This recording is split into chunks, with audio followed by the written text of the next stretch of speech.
بەناوی خوای گەورەی میهرەبان سڵاو لە ئێوە بینەرانی خۆشەویست خۆشحاڵم کە خوای پەروەردگار تەمەنی ئەمانەتی پێبەخشین و جارشکە هاتمەوە خزمەتی ئێوەی خۆشەویست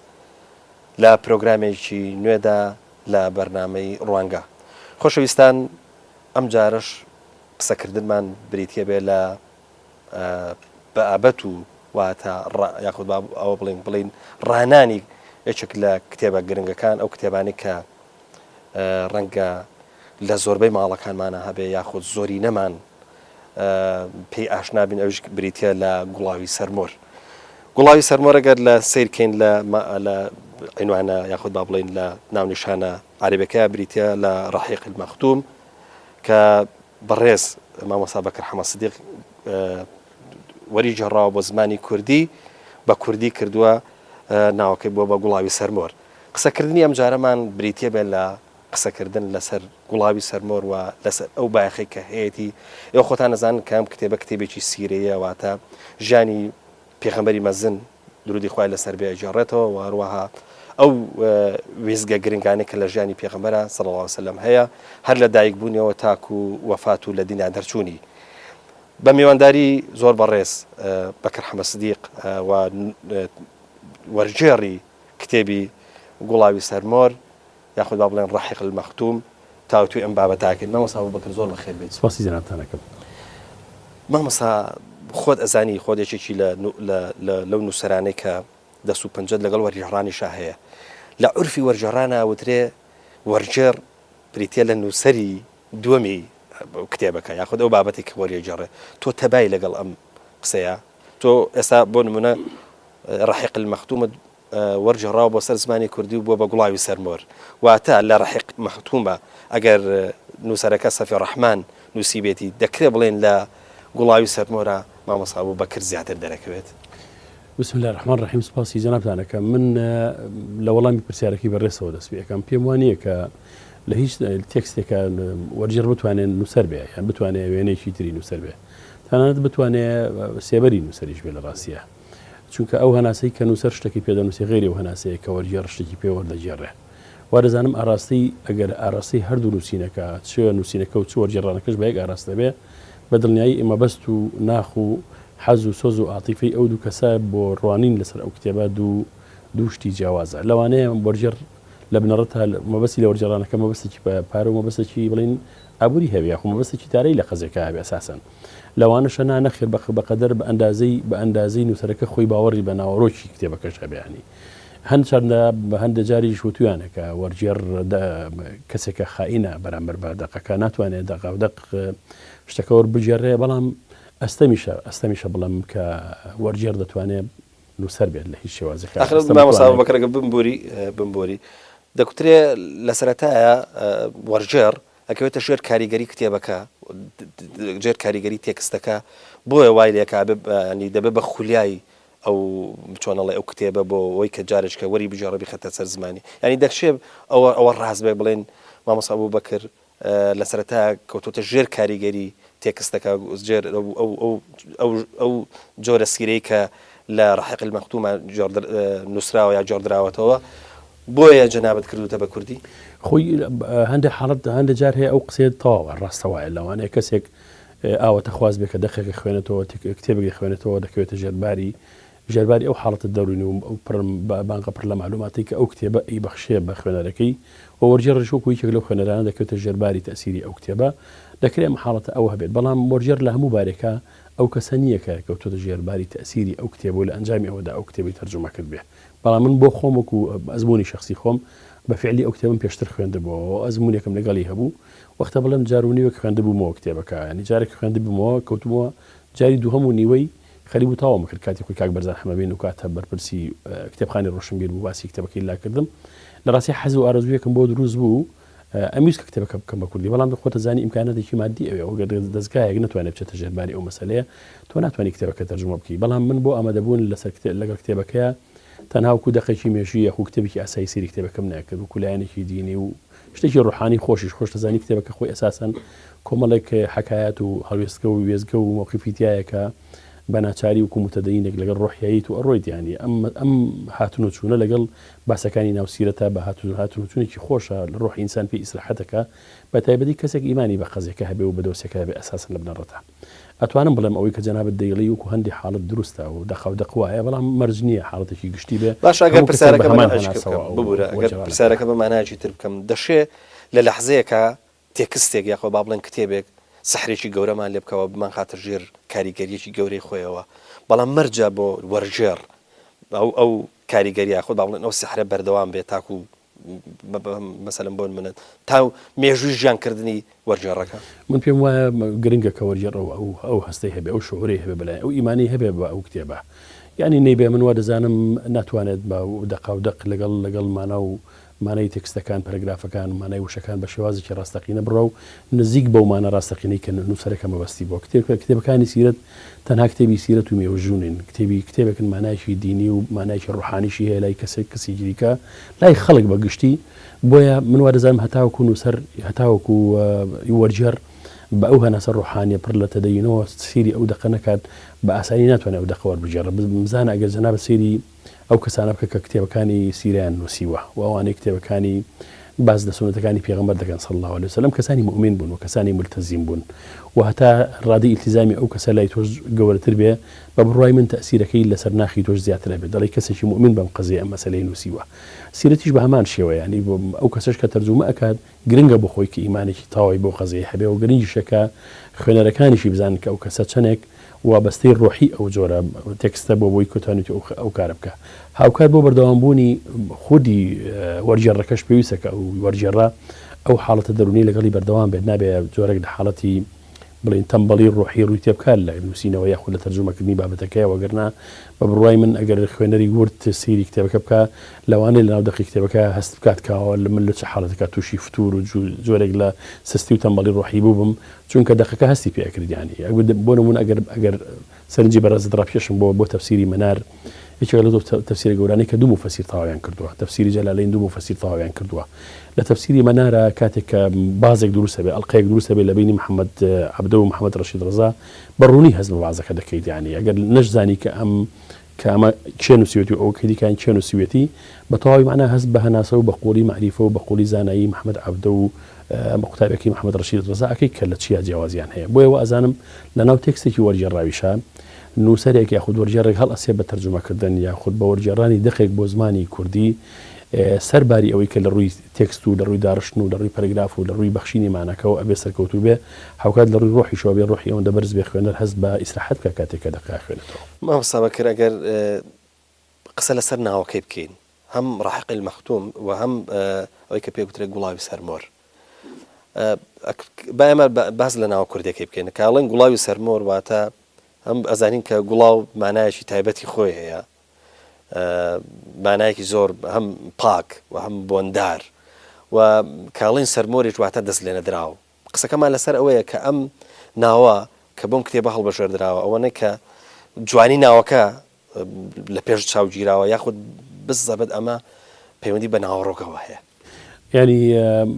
فەزیلەتی ناونانی ئەم ناوە بە گوڵاوی سەرمۆر ئەجار بەشێکی جەرمەوە کاک بەرزان هەمین کەوتی من گوڵاوەکەم ڕێ لێکەوتو بەڵام لە ڕاستی سەرمۆرەکەم ڕێ نەکەوتم کاک بەرزان باسی کردوتی کاتی خۆی کە لە ناوچە لە دێن نشینەکانی خۆمانە گوڵاو ئەژیرایەوە خایەتە ناو شوشەیەکەوە بە هەویر سەری شوشەکەیان نەگرت و باشان بە پەڕۆیان پێچا بەوایان بەم گوڵاویان ئەو گوڵاوی سەرمۆر گوڵاوێک هێشتا بۆنەکەی نهاتۆتە دەرەوەتەواتی سەر پاکە بۆ مانایی کە گوڵاوێکی پاکە تعبیرەکە دەقاقودەق لەگەڵ ڕحیق المەختومە زۆرێکە هاتەوە لە ڕاستیە و هاسیشمە کرد بە کوردی هەر ناوێکی دیکەی لێ بنی ناوێکی داتاشراوە بێ ئەمە ئەو ناوەیە کە کوردیش بەکاری دەهێنێ و مانایکی زۆر جوان دەبەخشێەوە باسە لە گوڵاو کە کورد لە ڕووی بۆنیش و ئاشنایەتی لەگەڵ گوڵاوە هەیە کە تێکەڵە لەگەڵ گوڵاوی پێغەمبەر صلی الله علیه وسلم گوڵاوی باسی پێغەمبەر صلی الله علیه وسلم کە ئەم مەسەلەیەکی گرنگە منەوە دەزانم تا ئەندازێک ئەو ناوە نزیکە لە ناوەڕۆکی ڕحیق المەختومی ڕەنگە گونجاویش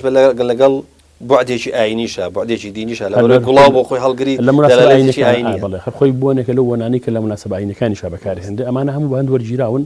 بەڵام فەزیلەتی سەرەکی لە ئەو مەسەلەیە پاشخوای گەورەی جەرمەوە کاک بەرزان هەمین کە ناوەکە ناوی ئەو بوو بەڕاستی زۆر باشە مامۆستا بەکر کە ئێمە ئازانی کە نووسەری ئەم کتێبە نووسەرێکی غەیر عەرەبە و هەروەها لە زانکۆیەکی هیندستان کە پێی گوترێت زانکۆی سەلەفیە خوێنێ نازانم بزەوە داخۆ بە خۆشی هندی یاخود پاکستانیە بەڵام قسە لەسەر ئەوەیە ئەم کتێبە لە ژیانی ئێمە ڕنگدانەوەیکی گەورەی هەیە تەنانەت 11 جار چاپ کراوەتەوە ینی من چاپی 11 منم لایە نازانم جاری تریش چاپ کراوەتەوە تا 15 ڕۆژ تا 15 ڕۆژتووە 15 جار چاپ کراوەتەوە بەڵام قسەکە لەسەر ئەمەیە بۆ ئەم کتێبە توانای ئەوەندە چۆنەڵی کاریگەری هەیە و 15 جار چاپەکرێتەوە بە چاپی جیاوازیش بەڵام کتێبێکی وەکو کتێبی پێغەمبەری مەزنی مەرحوم عەبدولعەزیز پارەزانی ناتوانێت مەسەڵەن بۆ منە کە بە کوردیش نووسراوە کتێبێکی شەیە ئێمە لە دەیە هەشتاکانە بەڕاستیەکەی برێوێکی گەورەی هەبوو یەکێکە لە کتێبە زۆر باشەکان سحری ئەم کتێبە چییە کە توانێت 15 جار چاپ بێتەوە بەڵام کتێبێکی وەکو ژیانی پێغەمبەری مەزنی مامۆستا عەبدولعەزیز پارەزانی ئەو ناتوانێت ئەو برەوەی هەبێ ینی من ئەزانم کە کتێبی هەر کتێبی مەرحەلەیەکە بۆ خۆی لە هەفتاکانە و هەشتاکانە و تا کۆتایی هەشتاکان و تانەوەدەکانیش و ئەزانم هەر کتێبی ئەو سێدەیە بڵێن 30 ساڵ زیاتریش کتێبی 30 ساڵ بۆ ئەو کتێبە کتێبێکی گرنگ بوو پڕبایەق بوو لە ڕاستیە من بۆ خۆم لەوانەیە کتێبەکەی مامۆستا عەبدولعەزیز پارەزانی لە 3 جار خوێن بێتەوە هەر جار تەڵعکرا ئەم خوێندەوە لە ڕاستیە کتێبەکە یەکێک بوو لەو کتێبانەی کە تەمە زۆر نادر بوو کات جاران چاپ ئەوەنە پێشکەوتوو نەبوو کە خەڵک بتوانێت هەموو نوسخەکانی کتێبەکەی لەبەرسا بێت دە ساودەز ئەمانە بە یەکتری ئەمان خوێنەوە بە چێژ و خۆش و حەزێکی تایبەتی و کتێبەکەمانە خوێنەوە بەڵام کتێبی مەرحەلەی خۆی بوو ئەم کتێبەش کتێبی مەرحەلەی خۆیەتی قۆناغی خۆیەتی شێوازی معالەجەکردنی هەڵات ئەگەر شێخی پارەزانی ڕەحمەتی خوای لەسەر بێ ئێستا لە ژیانە دڵنیایە شتێکی ئەنووسی لەم گوڵاوی سەرمەوەرە بچێت کە بە ئاوا پڕکرۆک و مانابێت درێژەی زیاتری باتێ تەفاسیلێک کە پێویستە لە هەندێک بڕگایە پێی بات بیاتێ لەوانەیە پڕبایەختر شتەکەی بنووسایەتەوە جارێکی دیکە بەڵام بۆ مەرحەلەی خۆی و تاسی ساڵی بە تەسەوری من ئەو کتێبە کتێبێکی زۆر گرنگ بوو و ناخی هەمومانی هەڵچنی بوو بە مانای جوان و بەشتی ڕۆحی و بە مانای ئاینی زۆر بەرز بە تایبەتی خۆشەویستی پێغەمبەر صلی الله علیه وسلم لە کتێبی ژاننامەی پێغەمبەری مەزنەوە ئاوی دڵی زۆر بەمانیەوە تقریبا نتوانم بڵم بەڵام ئەم کتێبی ئەم مەرحەلەیە بە بڕای من دوای نەوەدەکان ئەم مەرحەلەیە ئەم کتێبە توانیوێتی بڵین شەقاوی زیاتر ببڕێ بەسەر کتێبەکانی دیکە نەک لەسەر ئاسی کوردستان لەسەر ئاسی عالەمی ئیسلامیش تەناب دەزانی ئەو کتێبە لە پێشبڕکێکی هەفتا بەحسیە یەکەمی هەموو بەحسەکان بۆ لەسەر هەموو ئاسی عالەمی ئیسلامی نەنجا خەڵکی زۆر گەورە و سیرەتنووسی زۆر بەناوبانگ بەژاریان کردەوە ئەساساً پیاوێکی غێرە عەرەب هەڵئەسێ و ئەم بەحسە بەم مستەوا بەرزە ئەنووسێ ینی معلومە کە جێگەی خۆی کاتوە یەکەم ناوبانگی کتێبەکە هەر بۆ معلوماتی بەڕێز دەقە عەرەبیەکەشی زۆر چاپەکرێتەوە ینی خۆی ئەسڵی کتێبەکە کە بە عەرەبیە زۆر چاپەکرێتەوە ئەویش ینی ژماری چاپەکانی زۆر ڕۆشتووە بعدایان 1000 و 100,000 ئەوانەیە لە ڕاستیە دەقە کوردیەکەشی لەوانەیە بەشێکی زۆری پەیوەندی بەوە هەبێ بەشێکیشی پەیوەندی بەوە هەیە کە یعنی خوێنەواری کورد ئەوەشی کە متەدەین حەزی لە ئەم جۆرە سیرەتانە هەیە لە ڕاستیە زمانی کتێبەکە زمانێکی سادەیە و زمانێکی سەردی جێڕانەوەی ڕۆحی پڕ لە سۆز و عاتیفە و خۆشیە لە هاو کاتیش ئەو ڕێواتانی لەم کتێبە هەن ڕێوایەتی ڕاستن شتی زەعیف و لاوازی نهێناوە لە ڕاستیە و هەستاوە لە نێوەندی سەرجەم ئەو ڕێواتانی کە هەن لەسەر ژینامی پێغەمبەر صلی الله علیه وسلم ڕاستترینانی اختیار کردووە کە لەناو مەجموعەیەکی پڕ لە زانست و پڕ لە ئەکادیمیا هەستە یەکەمی بەدەستهێنا بێ مانای وایە شروعی نووسینەوەی باسێکی زانستی بە قوڵی تێدایە هاوکاتیش بۆ لایەنە شعبیەکەی بۆ لایەنە شعبیەکەی کە گرنگە جاروایەتەوە بەحسێکی ئەکادیمی خوێنیتەوە چ ئەو بەحسە کراوێ بە کوردیان نەکرابێ لەبەرەوەی کە زۆر مراعاتی لایەنە شەکلەکەی کردووە ڕەونەقی ئەوەی ڕەونەقە زانستیەکەی لە نێو لایەنە شەکلەکەی ون بووە ئەم کتێبە هەم ڕەونەقە زانستیەکەشی هەیە لە ڕووی شەکلەوە کتێبێکی مەقبول و گەورە و زانستیە هەم لە ڕووی ناوەڕۆکی شۆ زمانەکەی زمانێکی ئەوەندە سادەیە کەسێکی زۆر سادە و ئاسایی ئەتوانێت بیخوێنێتەوە لی تێبگا کەسێکی عالم و پڕ لە معریفە و گەورەش بەڕاستی چێژ و خۆشی خۆی لە دەبینێ هاوکاتیش ئەم قۆناغی ئێستاکە قۆناغی خوێندنەوەی ئەم جۆرە کتێبەیە بەم مستەوا بەرزە وازانم کۆمەڵە شتی دیکەش هەن کە خوێنەواری کتێبی ئیسلامی ئێستاکە بڵێن خوێنەری کتێبی ئیسلامی ئێستاکە زۆرە ئەم چەند پێشنگانی کە لە چەند ساڵی پێشوە لە هەولێر و سلێمانی کرایە دەری خستکە خوێنەری ئیسلامی بەڵێ خوێنەری متەدەین بۆ کتێبی ئیسلامی و تایبەتی بۆ کتێبی سیرە ئاستی قیاسی تێپەڕاندەوە بۆ جێگەی سەرنج مامۆستا بەکر ئەگەر قسە لەسەر هینەکەی بکەین لەسەر حەقی چاپەکەی ڕاستە تۆ ڕجێڕاوە بەڵام حەقی چاپکردنەکەی چی ئەمە تۆ سەیرەکە ئێستا 15 ینی جار چاپ کراوەتەوە واتە ئەمە لە ڕووی ژمارەوە لە ڕووی تیراژەوە ینی ژمارەی زۆری لێ بڵاو بۆتەوە هەچەنە زۆر جار کە چاپەکرێتەوە ئەبەخشرێ ینی ڕەنگە کەسێک هەستێ وەکو خێرخوا کتێبەکە چاپکە و بیبەخشێت بەڵام حەقی چاپی لای چییە؟ من لە ڕاستیە کتێبەکە لەسەر داخوازی کتێبخانی ڕۆشنبیر و بەڕێز بەرزان حەمامین کتێبەکەم وەرجێڕایە سەر زمانی کوردی دوای وەرجێڕانەکە تانەت هەڵاتچنەکەشی من نەمکردووە لە ڕاستیە و مافی چاپکردنەوەکەی هی بەڵین چاپکردنەوەی وەرجێڕاوەکە هی ڕۆشنبیر خۆیان قسەیان لەگەڵ دار تەبعکە ئەسڵێکی عەرەبیەکە کردو ئەوان اتفاقیان لەگەڵ ئەولا بۆ من ئاگام لەم مەسەلەیە نییە چاپی یەکەمی چەند نوسخەیەکە وەرگرتووە لە چاپەکانی دیکەش هەر جارێک سەردان بکەم چەند نوسخەیەکیش بەهەدیە بەخۆم ئەیان بەڵام لە ڕاستیە من ئاگام لە شێوازی فرۆشتن و مەسەلەی قازانج و شتان ئاگام لە شتانەی نیە و تەدەخولیشم نەکرد و داواشم نەکردو لە ڕاستیە با پرسیارێکم لەگەڵ ئەمە بۆی هەر تێکەڵ چێشیکەینەوە ئەگەر ئێستا مامۆستا ئەبوبەکر جارشکە پێدا بچێتەوە کتێبەکە و خۆی هەڵیتەوە وەرجێڕانەکە یاخۆ من دەستکاری ناکەم چۆ ئەمانەتی علمیە بەڵام لە تەرجومەکەیە بەڵێ لە تەرجومەکەیە بەتەئکید کۆمەڵێک لەبەری کە هەڵەچنێکی خۆم نەم کردووە و چەند جارێکی داوام کرد لە ناوەندی بەڕێزی ڕۆشنبیر کە بمەنێ بۆی جاریشکە خۆم هەڵەچنی بکەمەوە هەم لە وەرجێڕانی هەندێک کەلیماتە وشەی پەسەندتر و گونجاوتر و جوانتر هەیە لە ڕستەش تۆ دەبینی کە زیاتر قاڵبی زیاتر تێرەبی لە هێنانی ڕستە و پەرەگرافی جوانترە بەتەسەوەری من لە وەرجێڕانەکەی خۆم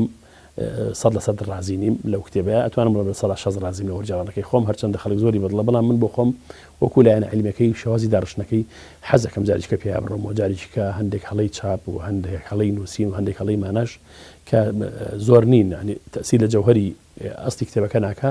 بەڵام بەدڵنیایەوە ئەگەر دەسەڵاتم هەبێ من بۆ خۆم پێیا بڕۆمەوە جارێکی دیکە چۆن لە طبعا موزەیەدا و منەقەحە چاپێکی تازە بۆ زیاد بۆ کراوە بڵین هەرچە من ناتوانم زیادی کەم چکەوە بۆ نووسیت بۆ نووسەر بەڵام بەتەئکید پاگنووسێکی تری یەکەمەوە و دەستکاریەکەم بە شێوازێکە لەگەڵ شێوازی نووسینەوەی ئێستاکە زیاتر بوون مامۆستا بەکر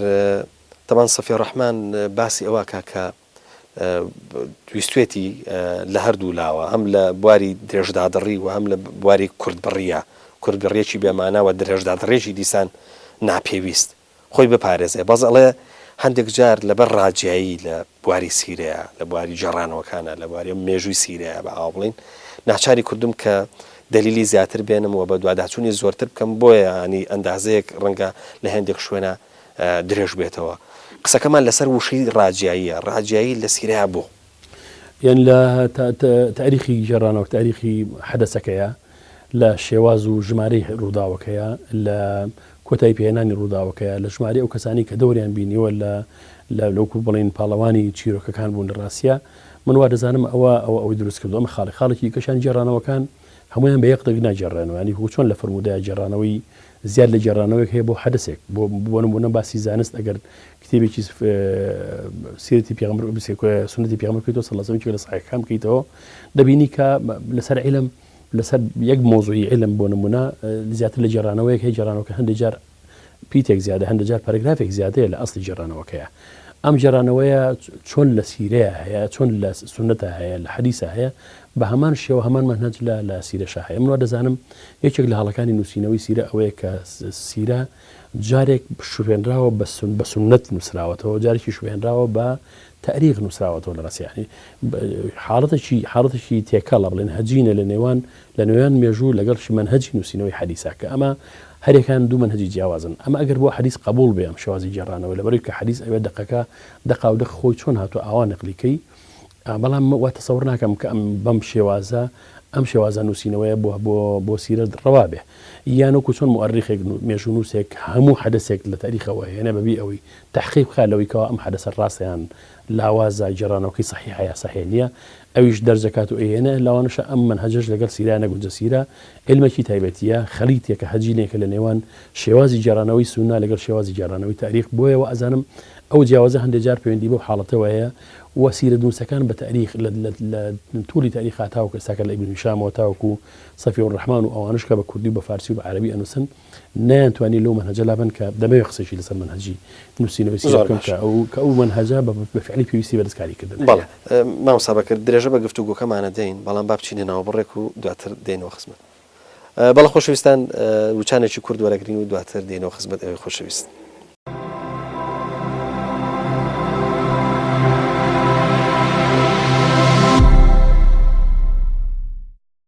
بەڵە خۆشەویستان جارێککە سڵاو لە ئێوەی خۆشەویست لەگەڵ مامۆستا بەکر حەمەد سیدیق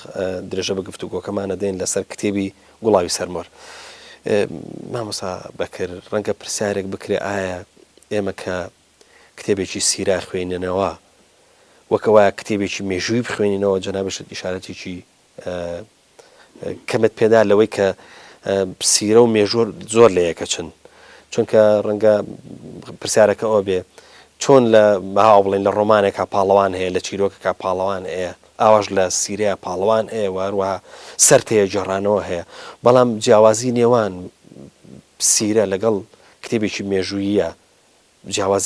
جیاوازەکان چی یاخود با بڵێن جیاوازی هەیە يعني زۆر لێک ئەچەن وەختە بڵێم سیرە بەشێکە لە مێژوو و لە منهجیشا بەشێکە لە نووسینەوەی سنەتەکانی پێغەمبەری صلی الله عليه وسلم چونکە ئەساساً سەرچاوی سەرەکی دوو سەرچاوی سەرەکی هەیە بۆ نووسینەوەی سیرەت یەکیان سنەتەکانی پێغەمبەر صلی الله عليه وسلم و حەدیثانەی کە ڕیوایەت کراون چ صحیحەکان و چ غێر صحیحەکانیش ئەوان تەواو سەرچاوی سەرەکی بوون بۆ نووسینەوەی سیرەت و سەرچاوی دومیش ئەو جێرانەوە تاریخیانن کە لە دەماودەم هاتوون لە ڕاستیە بەڵام ئەوەی کە خاڵی سەرەکی و جەوهەریە کە سیرەت جێ ئەکاتەوە لە تاریخ بە بڕای من کۆمەڵی خاڵی سەرەکین بۆ نمونە لە مێژووە کەسێک کە مێژوو دەنووسێ بڵین ڕووداوێک لە قۆناغێکی مێژوویە لە ناو پەنتایەکی جوگرافیا ڕووداوێک ڕوئەیە مێژوونووس سیر ڕووداوەکە ئەکا لە ناو ڕووداوەکە چی ئەبینە تۆمارێکە کەسێکی سلبی کەسێکی جاوی ئەبینێ کەسێک تەسیری هەیە کەسێکی تەسیری هەموو شتەکان تۆمارێکە دەیهێنێ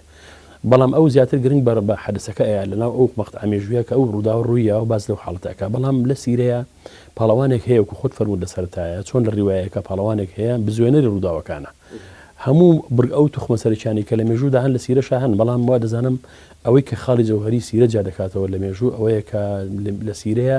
شخصێکی دیاریکراو هەیە ئەو پاڵەوانی سەرەکی بزواندنی هەموو ڕووداوەکانە لە سەرەتاوە تا کۆتایی بەمەرجی ئەو شخصە ئەو سیرەتش کۆتایی پێەیە بەڵام لە مێژوو داوانێ لە مێژوودا دایان کەس ئەمرن دایان کەسی کە پەیدا دەبن ئەوانش دەکوژێن دەوڵەت ئەوڕخی و دەوڵەتێکی دیکە دروستە بێ مێژوو هەر کۆتایی نایە لە ڕاستیە ڕەنگە جیاوازێکی تریژەوە بێ مامۆستا بەکرێ ئەویش ئەوەیە کە لە مێژوو ئێمە ژیانێکی دەستە جەمعی ئەبینین بەڵام لە سیرەیە ژیانی تاکە کەسی ئەوانی ئەمەش ڕەنگە جیاوازی خۆی ژیانی دەستە جەمعیش هەیە لە سیرەیە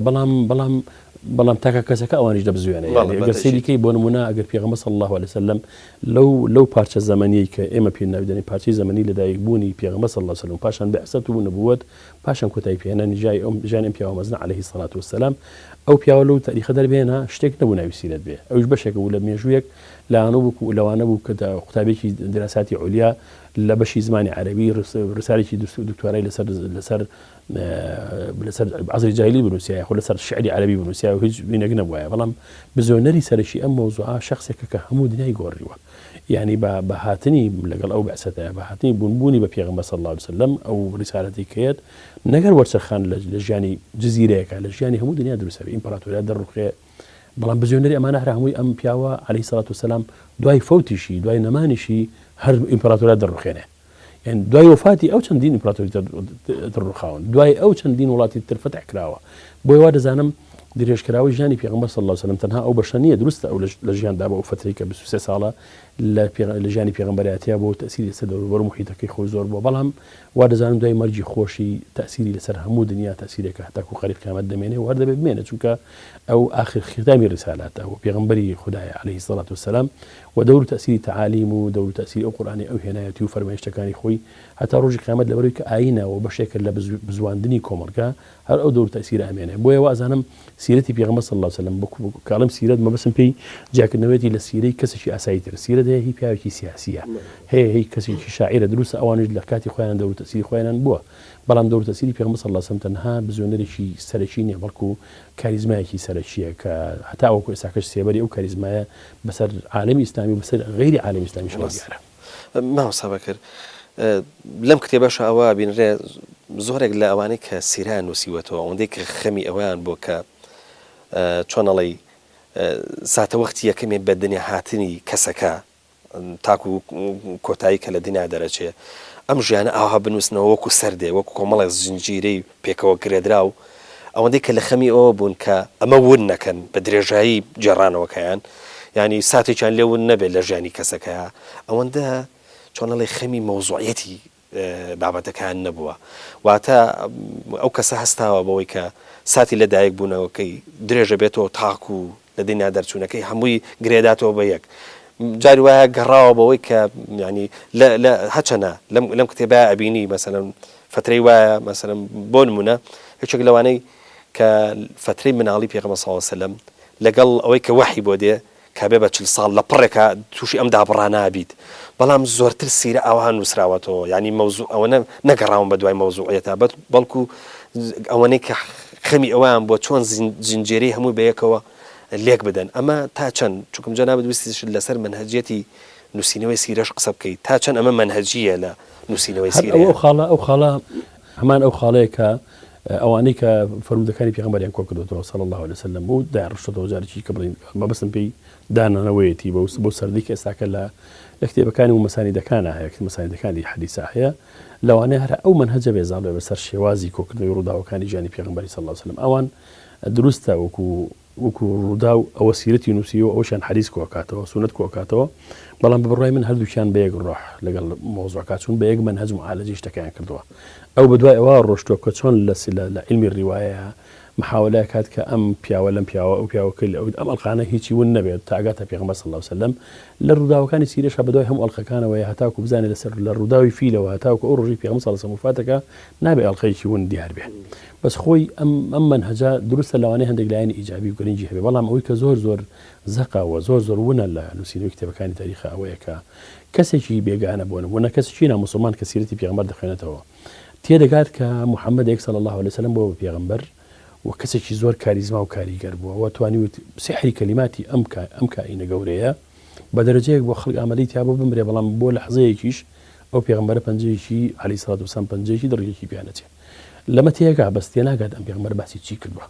لە هیچ کتێبێکی سیرەیە دەرک بەوە ناکەی کە ناوەڕۆکی ئەم ڕسالە باسی لەوە کرابێ لە کاتێکە کە قورئان باز لە پێغەمبەر دەکات صلی الله عليه وسلم باس لە ناوەڕۆکی بانگەوازەکەی پێغەمبەر دەکات خاڵێکی ئەساسی و جملەیەکی ئەساسی لە ژیانی پێغەمبەری ئێمەدا لەگەڵ ئیسا سلامی خوا لەسەر هەردووچیان بێ جەوهری ئەوەیە کە سیری قورئان بکە بزانن چۆن معالەجەی ژیانی ئەم دوانەکە ئەم دوو پێغەمبەرەکان عەلەیهیم الصەلاة والسلام بەنسبەت ڕەسەڵەتی پێغەمبەرەوە صلی الله عليه وسلم کە ئەم کتێبە و کتێبەکانی دیکە فصلێکی زۆر دوور و درێژیان تەرخان کردو بۆی قورئان بێ کەلیمەیە بڕێتەوە ئەلەم نجدك يتيما فآوى ووجدك ضالا فهدى يعني ووجدك ضالا فهدى يعني فأما اليتيم فلا تقهر وأما السائل فلا تنهر أما كباسي لو كان لقال سورة ديك باشا غيري أو تو بحث نابيني بعض كسيتي بيغمر صلى الله عليه وسلم بيجون ببيغمبري أما تقريبا يقرب أي كتابك يترخ هم كتابك يعني سيرة بمشوازن أما ترخان كردوا بلان ببيتوانا وقرآن بيروز چوار پێنج سوورە تەرخانەکە بۆز باس بۆ شێوازی لەدایکبوونی ئیسا سلام من ویستمەوە بکەم بە پرسیار ببوورە مامۆستا تۆ ئەگە سەیری عەفو ئەگە سەیری قورئانی پیرۆزەکەی بۆ نمونە لە قسەی مەسەلەن بۆ نمونە پێغەمبەرێکی وەکو پێغەمبەر یوسف عەلەیهی سەلام سەیرەکەی قورئان سەر ناژێڕێتەوە قورئان ژینگەکە چۆن ئەڵێ ئەهێنێت يعني إما لا باولين هم تخمس على الشكاني وبس باولين إما دراماك لا قرآن مفروض والله لا سيرة رك بيتشوان السردك أو جرانويك ليك شو أنا تنها أو حوار دبينيت كشوي أو شو أنا أو حوارك وفذكرت شنو ولا نجاشي بفعلي جيش لا مشهد كاريجر كان يكتب سيرة أو حوارك الرؤية ولا قال عامي وفود كعامي وفود أو صالحاتهم ولا بيغمر صلى الله عليه وسلم أو عنك مسيحي كان بون خلقاني شي ديكات بون بو حوار ولا بيغمر صلى الله عليه وسلم شتي زور سير يا القران زور باسيكا والله ملك كتاب كان يسير باسينيه دياريه كباسي شي كان ديارنيه تنها او مقطع ديارك شلون مسلمان كان باس لمظلومتي خويان وباز لبانغوازكي خويان كان لبردم نجاشات او تاثير قوري لسر ناخي نجاشي بجيل او تاثير قوري لسر همو دنيا بجيل نوكاتها بو يمنو ازانم ام مفصله دبي ام لمن هجي جرانا ويسيري بقرينو بو سرنا ورش القران زين القران خوي شلون باسي زيرو داو كاني سيراكا لباسي بدرا باز لغنائم اوشتان اكل لباسي احد همو بهمو حسابات شي عسكري مسلمان الذين احد دوراهم بلام سورتي آل عمران كباسي دكات بشوازك باز لو جنة دكات بعد شيجك الروحي لو لآياتي صوب بيستواتا وصوب حفتا أبيني اشتكى اشتكي زور نوازع ومشهدانا وإذا إذ غدوت من أهلك تبوئ المؤمنين تنانات أسمانش بشتاريا همو يعني يق مقطعي كوني زور قورد جوان يعني تبردمت كابة فعلي هستكيت ولو لحظة خوزق لو مشهدا ويتايو بشكل فيزو آيات وجواني أو فيز بركوتايا بويا من وارد زانم جرانوي قرآن قرين قلم مثلا دبيني كقرنجي با نسبي عيسى زور دايا بوتشو كان نسبي عيسى جاقي برسي على زولك با عيسى دلن كل رزولا تعالى الله عما يقولون مەسیحیەکانیش دەڵێن کە ئەبوو ئیبن ڕوح القودس خۆرزانی ئەو سێکوشکی خۆیەتی کە ئیشکالێکی عەقیدەی گەورە و ترسناکە کە ڕوویاوە قورئان بۆی کە ئەمە حەسم کادیەت ئەم مۆزوعی ڕەچەڵێکی ئیسایە بەم تەفسیلە باسی لەوە کە بەڵام باز لە ڕەچەڵێکی محەممەد ناکە صلی الله علیه و سلم چکە ئەوە گومانی تێدا نیە نەبووە ئیشکالی کەس لە کاتی خۆیدا هیچ عەرەبێک کە لە سەردەمی ئەودا ژیاون نەوتوانە ڕووداوی فیلدرۆیە نەوتوانە پێغەمبەر ئەسڵ نەزیف زادە نییە نەژادی پاک نییە ئەمە پرسیاری کەس نەوە لەبەر لەبەر قورئانیش معالەجەی ئەو مەسەلەی نەکردووە هاوکات ناوەڕۆکی عەقیدەکەی ئەو عەقیدە و ئەو بیر و باوەڕ ئەو داوای کە محەممەد هێناوێتی صلی الله علیه و سلم لەناو قورئاندایە بەڵام ڕنگدانەوەی قورئان لەناو کتێبەکانی سیرەیە دیار نییە زۆر هەستی پێ ناکەی هەست بە ئەو حاڵەتە ناکەی لە کاتێکدا کە گرنگیان بە هەندێک مەسائیلیاوە چەند کەس ڕۆشتۆ بۆ شەڕەکە و چەند کوچکوژرا و چێک فلانە کەسی کوشت و چێ فلانە کەسی ڕاونا و چۆن ئینەکە کۆکرایەوە ئەمانە حەدیثی تاریخین بەڵام ڕاستیە حەدیثێکی داعاوی قورئانی ڕاستەقینەنین کە مەفروض بوو لەناو سیرەیە ئەم تیاڵ چێشەکرایە لە کتێبەکانی سیرەیە لە زۆرینەیان شتێک هەیە لە پێشێکەکەیە ئەویش ئەوەیە کە دایمەن نووسەرەکان ویستویانە پێش هاتنی ئەو فەریادە ڕەسا بۆ نمونە پێش هاتنی پێغەمبەر صلی الله علیه و سلم باز لە ژینگەیەکی کۆمەڵایەتی و بەگرە و بەردە و چۆنەڵی باز لە ژیانێکی زۆر ناڕەحەت و پڕ لە کێشە بکەن بۆی حازری کەن کە وەختێکە فریادە ڕەسەکە دێ ئەم ژیانەت جۆرێک لە سەنتەرەکاتەوە تا چەند ئەمە مەسەلەن بۆ نمونە ئەگەر پرسیاری ئەوە بکرێ ئەمە بۆ چۆنەڵی بۆ دروستکردنی ئەو دۆخەیە کە تیا فریاد ڕست دێ یا مەسەلەن بۆ نمونە ئەم گرنگیدانە بە مانای چییە بە ئاوا پرسیار بکەین ئەم بۆچی هەمیشە ئێستا بۆ نمونە لەم کتێبەیە باز لەواکە کە بەر لە هاتنی پێغەمبەر صلی الله علیه و سلم یعنی ژیان لە نیوە دوورگەی عەرەبیە زۆر ناڕەحەت بووە گرفتەکاریەکی گەورە لە ڕوانگەی کۆمەڵایەتیەوە ینی چۆنەڵی بێنەوە بەردە و گیر و گرفتێکی زۆر گەورە هەیە وەکو ئەوەی کە ئەهان لە هینی تریشە تەشبیهینە بێ هەمانە کە ئەڵێ گۆدۆیەکیێت بۆی چارەسەری مەشاکیلەکانمان بکە ئەمە بە چ بەستێک خۆی ئەمە منهەجێکی قورئانیە خۆزگە و بریا زۆر لەسەر ئەوە بوەستانایە لە جاتی باسی مەسەل بە ڕەچەڵەکان و تیرەکانی عەرەب و ئەم لە چۆ هاتوو پاشان چۆن ڕۆتە سەر قۆسەی و سەر کیلا و سەر لە جاتی من باسی ئەو دۆخەیان کردە چکە قورئان ئیشارەت بەو حاڵەتەیە وإذا بشر أحدهم بالأنثى ظل وجهه مسودا وهو كظيم يتوارى من الخوم من سوء ما بشر به أيمسكه على هون أم يمسه في التراب ألا ساء ما يحكون يعني أما مشهدێکە شێوازی کەسێکی جاهیلی کە لە لەحزەیەکە مناڵەکەی خۆی خاتە ژێر خاکەوە یعنی تەسویرێکە هیچ دقیقی ئەدەبی ناگاتە ئەم مەستەوا بەرزە لە وەسفکردنی ئەو حاڵەتەیە ئەمە ڕنگدانەوەی نییە لەناو پێشی کتێبەکانی سیرە کە مەفروض بووە ئەم ڕنگدانەوەی بووە معالەجەی پێش هاتنی پێغەمبەرێک عەلەیهی سەڵات وسەلام لە قورئانە زۆر باسی لێوە کراوە باسی لێوە کراوە باسی لێوە کراوە لە سوورەتی یوسف باسی لێوە کراوە لە سوورەی نەحل باسی لێوە کراوە لە زۆر مەشاهیری دیکەیە ئەو دیمەنانە ئەبینی کە قورئان باس لە پێش هاتنی پێغەمبەر دەکەن بەڵام ئەو پێش هاتنە باسی ڕەچەڵەک و بە هیچ بنەماڵەیەک نییە باسی ڕەوشێکی عەقایدی ڕەوشێکی کۆمەڵایەتی ڕەوشێکی سیاسی ڕەوشێکی ئەخلاقی زوڵم و ستەمێک کە خەڵک تایە پێش بۆ بەژێرەوە لە ڕاستیە لەبەرەوە فریادڕسێک پێویستە لەو لەحزەیە بێت ئەو فریادڕسێک ئەو پێغەمبەرەیە عەلەیهی سەڵات وسەلام کە هەیەت و ئەو شەڕشە گەورەیە بەرپاکە بس ئەم مانایە کە بەڕێزت فەرمووت بە تەسەووری من بەو تێر و تەسەلی کە پێویستە هەبێ باسی لێوە نەکراوە کە مەفروض بووە ئەو مەسەلەی باسی لێوە کرایە بۆیە من دەڵێم گەڕانەوە بۆ قورئان بۆ منهەجی قورئانی لە معالەجەکردنی ڕووداوەکانی سیرەیە مەطلبێکە داخوازیەکە ئیلا ئەبێ ڕۆژێک بکرێ ئەو حاڵەتە هەیە ئەیکا کەسێک ئەیکا گرنگە لە ئێستا من دەستخۆشی ئەەکەم لەو کەسێک و کارەکە بەڵام پێویستە ئەمە هەبێ چکە بەمە نەبێ ئەو وێنە ڕاستەقینەی سیرە گەورەی و مەزنێتی ئەو پەیامەی کە پێغەمبەر هێناوێتی صلی الله علیه و سلم بە نوقسانی دەرەکەوێ ئەگەر ئەمانایانە باز دەکەی مامۆستا بەکر ئەگەر سەیری حاڵەتێکی تر بکەین لە جێڕانەوەی سیرەداوە کە لە گوڵاوی سەرمۆری شاهەیە ئەوش ئەوەیە کە باسی هەمیشە باسی دەسەڵاتە کرێ لە پێشەکی چۆنەڵی کتێبەکانە بەر لە هاتنی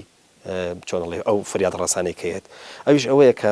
دەسەڵاتێک دێ دەسەڵاتێکی خۆسە پێێنە ئازادی لە خەڵک زەوتەکە واروەها ژیان بۆ خەڵک نایڵێتەوە و نادادگەریی گەورە هەیە ئەم جارێک کە پرسیارەکە ئەوەیە ئەمە مبالغەی نووسەرەکانە یاخود بە جددی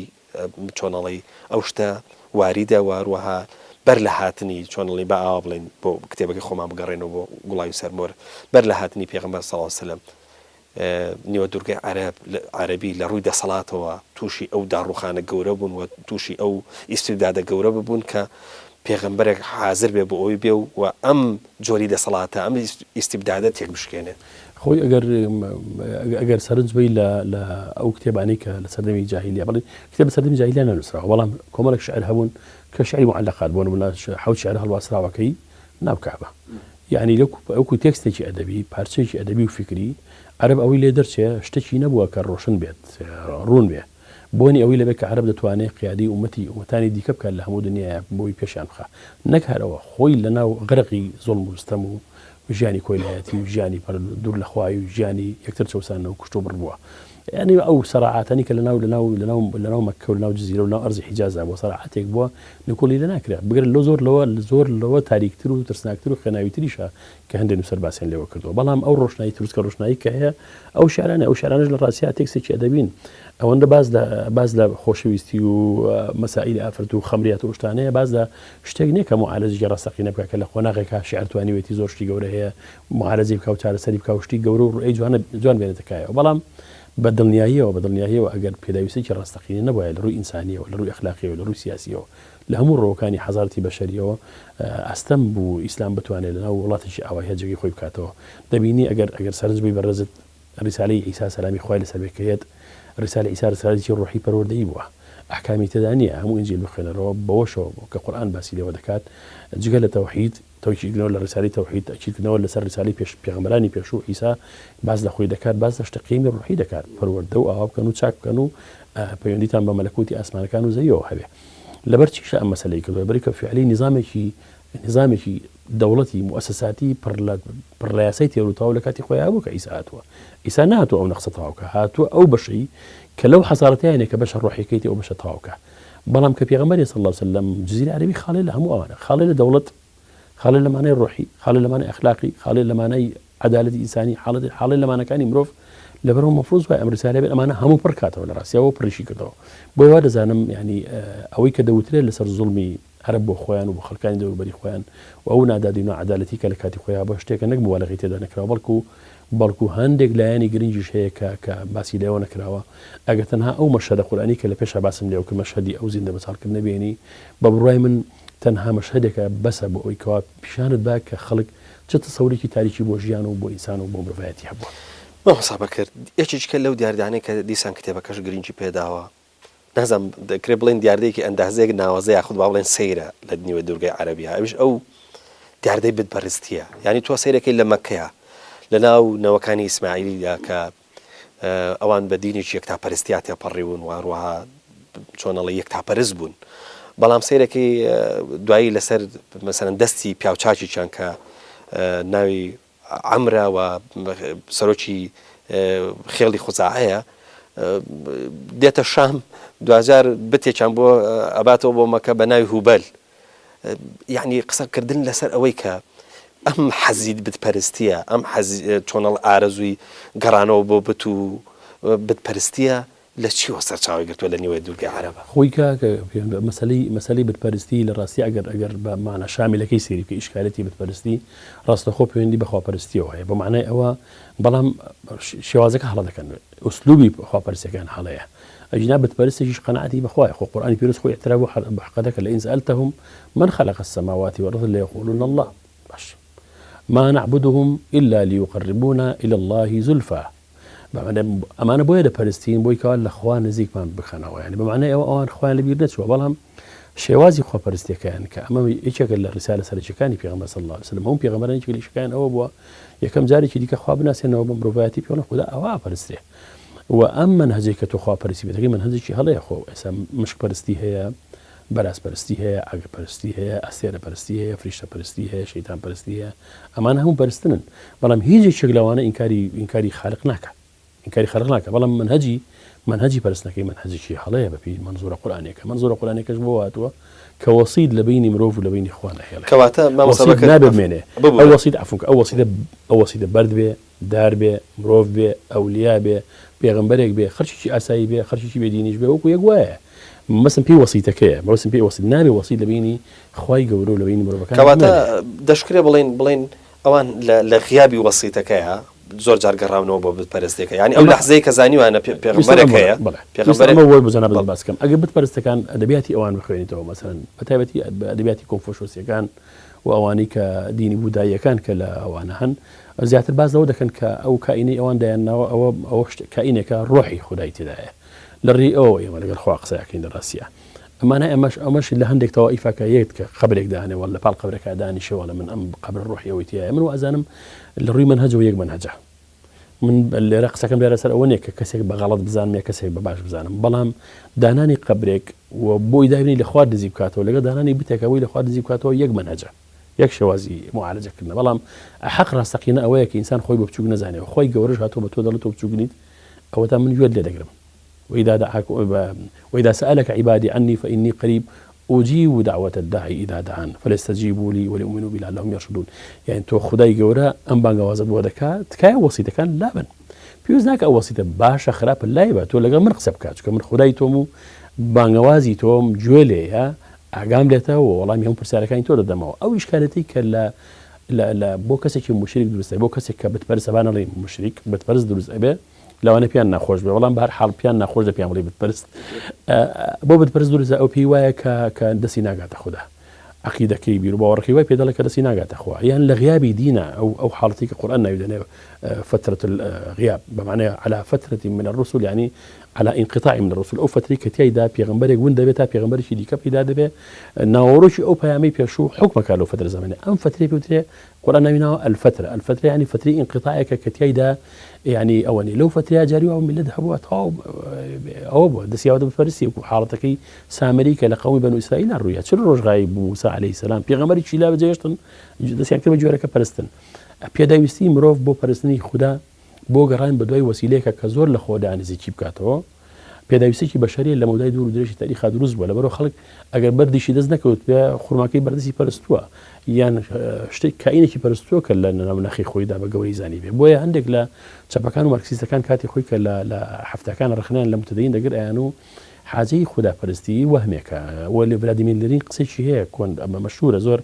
جانازام تنير الصحيح وانا بلام قسك لقسي زور لقسي وتقالها الرازنيه دقيقه شيء بعربي هذا ليس من الصحيح ان نقول بان الله هو الذي خلق الانسان بل الصحيح ان نقول بان الانسان هو الذي خلق الله